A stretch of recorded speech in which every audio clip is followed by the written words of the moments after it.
ak les chancelleries occidentales. xam nga chaque jour bu ñu xëyee rek di gën a toroxal Sénégal quoi chaque jour bu ñu xëyee rek di gën a toroxal Sénégal Sénégal dafa mel ni dafa am lu mu def yàlla. Juan Branco koo xam ne ay problème mu boppam kese kenn xamul nu mu toll Ousmane Sonko ni day wut avocat France. Tous les gros calibres qu'il y a en France ña fa nekkee avocat ak ni ñu toll ni ñu mel nga jël Juan Branco xam nga tax muy défulé wu chaque jour muy wax parce que dossier bi daf ko jomb dossier 1000 euros sax Juan Branco mun ko am France c'est dommage bis bu ne dañuy tooxal réew mi quoi nga bàyyi tous les gros ténors di barreau en France jël Juan Branco problème yu am moom ci boppam ay problème yu boppam kese doy ko sëkk nga ni moom ngay def avocat kooku gëmewul dossier bi parce que mënul woon xalaat ci àddunaam am dossier bu mel nii parce que je dis dossier bu mel nii un leader politique africain du jël dossier bi di ko dénk ay Juan Branco quand même moo tax Ousmane Sonko ndeysaan ma dama ko xaw a yërëm dama ko yërëm xam nga lu tax dafa xëy suba popularité bu rëy dal ci kawam te il n'est pas préparé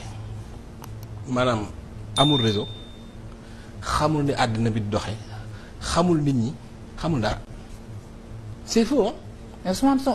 Juan Branco. non man dama ko xaw a yërëm quoi parce que imagine toi xoolal par exemple Mame Mbaye Niang par exemple mi mu amaloon problème Mame Mbaye Niang Olivier Sy kooku c'est un avocat am na avocat yoo xam moom avocat am nañu ko expulsé am na ko avocat yoo xam ne barreau de Paris bu ñu naroon ñëw Sénégal Macron mooy wooyu Macky Sall na ko tel avocat mi ngi ñëw tel truc et cetera. donc man je pense que bu Ousmane Sonko di wut avocat kii dossier bi daf ko jomb moo tax gis nga chaque jour xam nga mel mu xale buy nekk di devant un jouet quoi chaque jour mu bind tey bind na nee na man mii dañ may yóbbu cour pénal international alors que moom France la dëkk de nekk tubaab France maa ko fa ëpp ay bien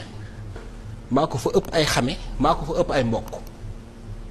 maa ko fa ëpp influence fuuf. mais histoire CPI est-ce que du diversion non defal naa te CPI bi muy wax maa ko gën a xam fuuf parce que man CPI dañuy traité dossier yu ma xam ñu bind ma bind leen réponse wax leen li ma ci xam ñu jël samay article yu ma bind ci réew yooyu boole ko ci dossier yi interroger ma wax leen ko xam na xam ña fa ne bu baax a baax xam greffe bi xam ñépp donc bu ñu àndoon CPI moom laay tëj lu foofu ñoom Sénégal bis bu nañu kon ne di ñu toroxal quoi